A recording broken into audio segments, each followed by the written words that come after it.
Hello everyone, welcome back to the Shiksha for नौकरी।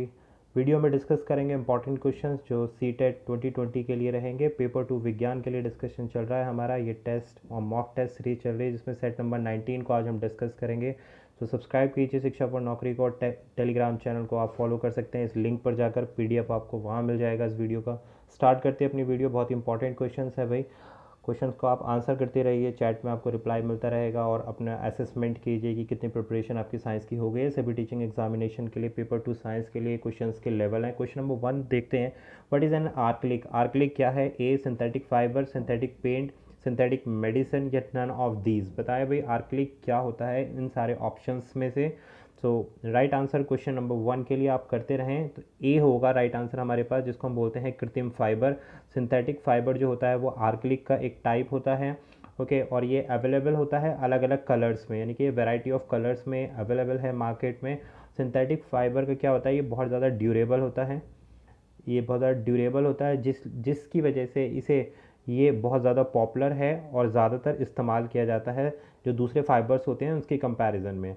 और आर्कलिक जो है, जो इसका अनदर यूज़ होता है वो होता है आपका शीट प्रिपेयर करने में। जितनी भी हमारी शीट्स होती हैं फैब्रिकेट करने के लिए वो भी आर्कलिक से ही तैयार की जाती हैं। तो ये क्या है हमारे पास? Synthetic fibre. Option number A is correct. Next question को डिस्कस करेंगे।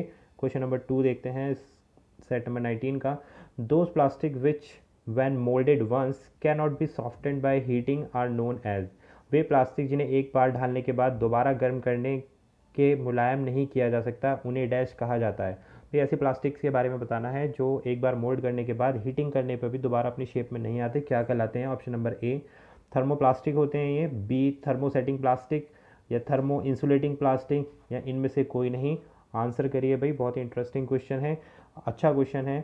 चैट में आप रिप्लाई कीजिए इसका। तो करेक्ट आंसर रहेगा क्वेश्चन नंबर 2 के लिए, that is option number B. ऐसी प्लास्टिक को हम बोलते हैं थर्मोसेटिंग प्लास्टिक। ठीक है भाई, थर्मोसेटिंग प्लास्टिक बोला जाता है जिनको हीट करने के बाद दोबारा से वो वापस से अपनी ओरिजिनल फॉर्म में नहीं आते हैं या मेल्ट नहीं होते हैं, आप ऐसे भी बोल सकते हो। और इसका एक जो बेहतरीन एग्जाम्पल है, जो बहुत अच्छा एग्जाम्पल है, वो है हमारे पास बैकेलाइट। बैकेलाइट क्या है भाई?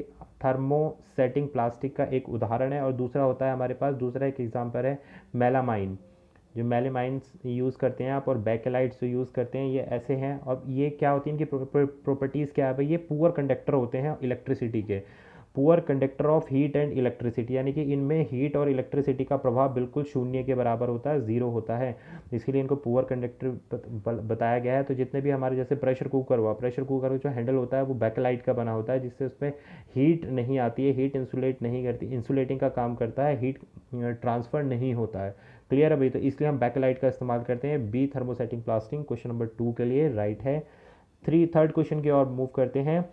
डायरेक्शंस दी गई हैं। Answer the following questions bye selecting the most appropriate option. Lightning conductor is made up of. प्रकाशीय चालक किससे मिलकर बने होते हैं ये बताना है इस क्वेश्चन में। ऑप्शन आर बैकेलाइट से, बी स्टील से, सी प्लास्टिक से या डी तांबे से। बताएं भाई, जो लाइटनिंग कंडक्टर्स होते हैं वो किस चीज़ से मिलकर बने होते हैं ये पूछा है यहाँ पे, वो बताना है आपको। इंसुलेट करने के लिए नहीं पूछा है, लाइटनिंग कंडक्टर के लिए बारे में पूछा गया है। तो राइट आंसर है हमारे पास option number D, correct answer है क्वेश्चन नंबर 3 के लिए। ये होता है हमारे पास कॉपर। ये कॉपर के बने होते हैं भाई। और कॉपर बने होते क्यों? क्योंकि ये क्या होते हैं भाई? कंडक्टिव मटीरियल होते हैं। It is a conductive material. इनमें से हमारी क्या हो सकती है? लाइट और हीट पास हो सकती है, इलेक्ट्रिसिटी पास हो सकती है। जैसे आपका हो गया कॉपर, और दूसरा हमारा एग्जाम्पल हो गया एल्यूमिनियम। ठीक है भाई? तो कॉपर और इसके जितने भी एलाय होते हैं, एलॉयज़ होते हैं, अयस्क होते हैं, तो वो क्या होते हैं? बहुत ही कॉमन मटेरियल होते हैं जो लाइटनिंग प्रोटेक्शंस में इस्तेमाल किए जाते हैं। क्लियर है भाई? आगे बढ़ते हैं भाई क्वेश्चन नंबर 4 के लिए। Which of the following statement is और आर ट्रू? दो स्टेटमेंट दिए गए, बताना है कौन सा सही है कौन सा गलत है। स्टेटमेंट 1 पढ़ता हूँ मैं। Metal react with sodium hydroxide to produce oxygen. B statement है reaction of non metal with base are complex. Hindi में पढ़ देते हैं। निम्न में से कौन से कथन सत्य है? ए धातुएं सोडियम हाइड्रोक्साइड से अभिक्रिया करके ऑक्सीजन बनाती हैं। बी अधातुओं की क्षार के साथ अभिक्रिया जटिल होती है। बताया भाई कौन सा ऑप्शन सही होगा? क्या पहला स्टेटमेंट सही है, दूसरा स्टेटमेंट सही है? सी बोलता है पहला और दूसरा दोनों ही सही है, और डी बोलता है ना तो पहला सही है ना ही दूसरा सही है। आंसर कीजिए क्वेश्चन नंबर के लिए कौन सा हमारे पास सही रहेगा। क्वेश्चन नंबर 4 के लिए करेक्ट आंसर क्या होगा? तो ये है हमारे पास correct answer option number B, यानी कि केवल 2। सेकंड स्टेटमेंट जो है, अधातुओं की क्षार के साथ अभिक्रिया जटिल होती है। Reaction of non metal with base are complex, ये बिल्कुल सही स्टेटमेंट है। पहला स्टेटमेंट गलत है, क्यों? क्योंकि जो मेटल रिएक्ट करते हैं सोडियम हाइड्रोक्साइड से तो वो ऑक्सीजन प्रोड्यूस नहीं करते हैं, वो प्रोड्यूस करते हैं भाई, रिलीज़ करते हैं, प्रोड्यूस नहीं रिलीज़ करते हैं हाइड्रोजन। हाइड्रोजन रिलीज़ होती है, यहाँ बोला गया ऑक्सीजन रिलीज़ हो रही है तो हाइड्रोजन रिलीज़ होती है, तब ये स्टेटमेंट सही होता है। इसलिए हमारे पास ऑप्शन नंबर बी करेक्ट है इस क्वेश्चन के लिए। आगे बढ़ते हैं क्वेश्चन नंबर 5 के लिए। आसान सा क्वेश्चन है आप लोगों के लिए। Sound is a dash wave, ध्वनि किस प्रकार की तरंग है ये बताना है। ऑप्शन नंबर ए अनुदैर्ध्य तरंग है जिसको हम लॉन्गिट्यूडनल वेव बोलते हैं, बी अनुप्रस्थ ट्रांसवर्स वेव, या सी नेचुरल वेव प्राकृतिक वेव, या डी सिंथेटिक या फिर कृत्रिम वेव। बताया भाई क्या होगा करेक्ट आंसर। साउंड किस तरीके की वेव है ये आपको बताना है। तो करेक्ट आंसर है जो साउंड है हमारे पास ये होती है लॉन्गिट्यूडनल वेव, जिसको हिंदी में हम बोलते हैं अनुदैर्ध्य होती है। और इसकी जो वेलोसिटी होती है ये होती है भाई 332 मीटर पर सेकेंड। क्लियर है भाई। और ये कहाँ ट्रैवल कर सकता है? It can travel in vacuum, इसे वैक्यूम में भी ट्रैवल कर सकता है, यानी कि निर्वात में भी ट्रैवल कर सकता है साउंड हमारा। और इसकी जो स्पीड है, वेलोसिटी है 332 मीटर पर सेकेंड। और कैसी तरंगें हैं ये? लॉन्गिट्यूडनल होती हैं, अनुदैर्ध्य तरंगें होती हैं। ऑप्शन नंबर ए क्वेश्चन नंबर 5 के लिए बिल्कुल करेक्ट है। क्वेश्चन 6 की ओर बढ़ते हैं। The speed in colour in a rainbow on a sky is primarily due to, आकाश में इंद्रधनुष के रंगों का विस्तार मुख्य रूप से डैश के द्वारा होता है। किसके द्वारा होता है आकाश में इंद्रधनुष के रंगों का विस्तार, यानी कि जो कलर्स दिखाई देते हैं वो किसकी वजह से दिखाई देते हैं? ऑप्शन नंबर ए सूर्य के प्रकाश के का विस्तार, बी सूर्य के प्रकाश का परावर्तन से, सूर्य के प्रकाश के अपवर्तन से, सूर्य के प्रकाश के कुल आंतरिक परिवर्तन से। बताएं क्या होगा करेक्ट आंसर। कौन सा फिनोमिना है जो रेनबो होते हैं उसके कलर जो हमें दिखाई देते हैं किस फिनोमिना पर बेस्ड करता है, ये आपको बताना है। तो ये फिनोमेना होता है ऑप्शन नंबर ए सूर्य के प्रकाश का विस्तार, जिसको हम बोलते हैं डिस्पर्जन ऑफ लाइट। इंग्लिश में हम बोलते हैं इसको dispersion of light is the correct answer. इसी फिनोमेना की वजह से सारे कलर्स हमें दिखाई देते हैं। और यानी कि जो वाटर के जो बबल्स होते हैं, जो वाटर के बबल्स होते हैं वो रिस्पॉन्सिबल होते हैं रेनबो के कलर्स को स्प्रेड करने के लिए। क्लियर है, यानी कि वो डिस्पर्स करते हैं और विस्तार करते हैं रंगों का, जिससे हमारे एक एक कलर जो है अलग दिखाई देता है। तो क्वेश्चन नंबर 6 के लिए ऑप्शन ए करेक्ट है। 7वें क्वेश्चन की ओर मूव करते हैं। Building can be protected by lightning by using, dash का उपयोग करके बिजली से इमारतों की रक्षा की जाती है। यानी कि किस चीज़ का उपयोग हम करें जिससे कि बिजली से इमारतों की रक्षा कर दी जाए। ऑप्शन नंबर ए बिजली का कंडक्टर, लाइटनिंग कंडक्टर, या बी जनरेटर, सी रोधक या इंसुलेटर, या डी इनमें से कोई नहीं। आंसर करिए क्या करेक्ट आंसर रहेगा। फटाफट से आंसर करते रहें, आप लोग सब आंसर कर रहे हैं, बढ़िया आप जा रहे हैं। तो क्वेश्चन नंबर 7 का जो करेक्ट आंसर होगा जिसकी वजह से बिजली से इमारतों को बचाया जा सकता है, ये हमारे पास ऑप्शन नंबर ए बिजली के जो कंडक्टर होते हैं, लाइटनिंग कंडक्टर्स जो होते हैं, ये इसका बिल्कुल करेक्ट आंसर रहेगा। लाइटनिंग कंडक्टर्स क्या होते हैं भाई? एक रॉड होती है वो ग्राउंड में लगा दी जाती है, यानी कि जो लाइट होती है वो अर्थिंग जिसको हम बोलते हैं एक तरीके से ये वो होता है। लाइटनिंग कंडक्टर क्या होता है? अर्थिंग होता है कि जो बिजली होती है उसको ट्रांसफ़र कर दिया जाता है बिल्डिंग से निकाल के ग्राउंड में, यानी कि जिसको अर्थिंग बोलते हैं। वो प्रोसेस जो होती है उसको हम लाइटनिंग कंडक्टर के नाम से जानते हैं। तो ऑप्शन नंबर ए क्वेश्चन नंबर 7 के लिए बिल्कुल करेक्ट है।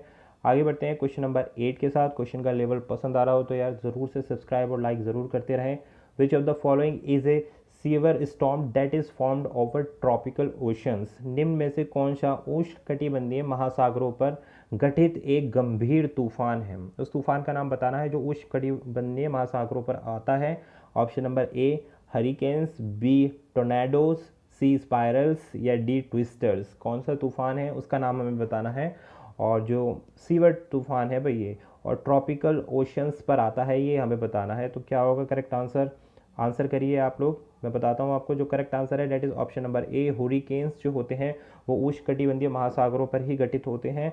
और ये क्या होते हैं भाई? ट्रॉपिकल ओशंस पर होते हैं। और जो ट्रॉपिकल साइक्लोन्स बनाते हैं और कहाँ से ओरिजिनेट होते हैं? ये अटलांटिक बेसिन से इनका जो ओरिजिन होता है वो होता है अटलांटिक बेसिन।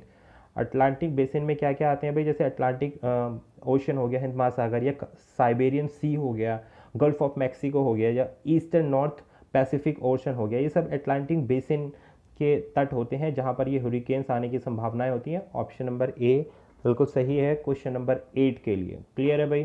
आगे बढ़ेंगे भाई क्वेश्चन नंबर 9 की ओर। Which region is most suitable for maximum agriculture activity done in the world.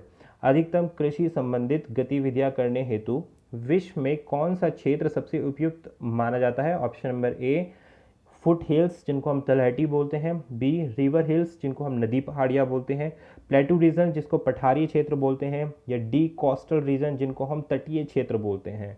Answer करिए भाई, सबसे सुटेबल प्लेस आपको बताना है जो एग्रीकल्चर के लिए बिल्कुल बहुत बढ़िया होता है, लैंड ऐसा एरिया आपको बताना है। इन चारों ऑप्शंस में से कौन सा होगा, तो ये है हमारा राइट इज रिवर हिल्स होते हैं ये। रिवर हिल्स यानी कि नदी पहाड़ियाँ, यानी कि पहाड़ियाँ जो नदी होती हैं वो बिल्कुल बहुत ही अच्छा होता है एग्रीकल्चर के लिए। रीज़न क्या है, इसमें दोमट मिट्टी पाई जाती है इन रिवर्स में जो पहाड़ों से आती है, और एक इम्पॉर्टेंट चीज़ है इनमें सिल्ट की मात्रा बहुत ज़्यादा पाई जाती है। ठीक है, जितनी भी पहाड़ों से जितनी रिवर आती हैं, तो ये रिवर में जो सॉइल होती है बहुत फर्टाइल होती है ड्यू टू सिल्ट डिपॉजिट। इनमें जो सिल्ट डिपॉजिट होता है उसकी वजह से ये रिवर सिल्ट डिपॉजिट फॉर्म करती हैं, इसी वजह से इनकी जो मृदा होती है, मिट्टी होती है, वो बहुत ज़्यादा उपजाऊ होती है।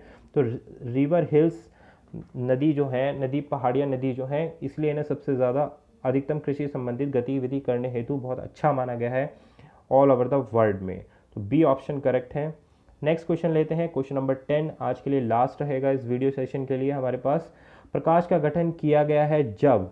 ऑप्शन ए जल वाष्प के बादलों में बिजली का उत्पादन, बी अलग अलग बादलों में मौजूद विपरीत शुल्क नीचे प्रतिरोध हवा हस्तक्षेप द्वारा पेशकश को तोड़ना, सी बादल हवा में दोष के खिलाफ हड़ताल और संघर्ष इन अशुद्धियों, डी एक दूसरे और उसके बाद की दिशा में बिजली भीड़ के इसी तरह के आरोपों धकेल हो। भाई ये थोड़ा सा हिंदी में कन्वर्जन करने में इसको थोड़ा सा ट्रांसलेशन का मीनिंग अलग हो गया है। क्वेश्चन में आपको बताना है lightning is formed by, lightning किस प्रक्रिया के द्वारा फॉर्म होती है, यानी कि जो बादल में आकाश में जो बिजली होती है वो किस प्रोसेस के थ्रू होती है। दैट इज़ जो प्रोसेस होता है ये होता है ऑप्शन नंबर डी। इसको मैं आपको इंग्लिश में बता देता हूँ, similar charges of electrical towards each other, यानी कि जो इलेक्ट्रिसिटी के जो एक पार्टिकल्स होते हैं वो एक दूसरे की तरफ मूव करते हैं, इसी वजह से ये लिखा है एक दूसरे को उसके बादल की दिशा में बिजली भीड़ के इसी तरह के आरोपों से। यानी कि ये जो प्रोसेस होती है जिसमें सिमिलर चार्ज ऑफ इलेक्ट्रिसिटी जो एक दूसरे को रिपेल करेगी, आकर्षित करेगी, तो तभी हमारे पास जो लाइटनिंग है वो फॉर्म होती है। तो ऑप्शन नंबर डी बिल्कुल करेक्ट है क्वेश्चन नंबर 10 के लिए। सो ये थे हमारे आज के कुछ इंपॉर्टेंट क्वेश्चन साइंस विज्ञान पेपर 2 के लिए, सभी टीचिंग एग्जामिनेशन में आपको हेल्प करेंगे। Thanks for watching this video session. मिलेंगे आपसे नई वीडियो में, तब तक आप सब्सक्राइब कीजिए और टेलीग्राम चैनल पर आप फॉलो कर सकते हैं। This was Abhishek Tyagi, all the very best.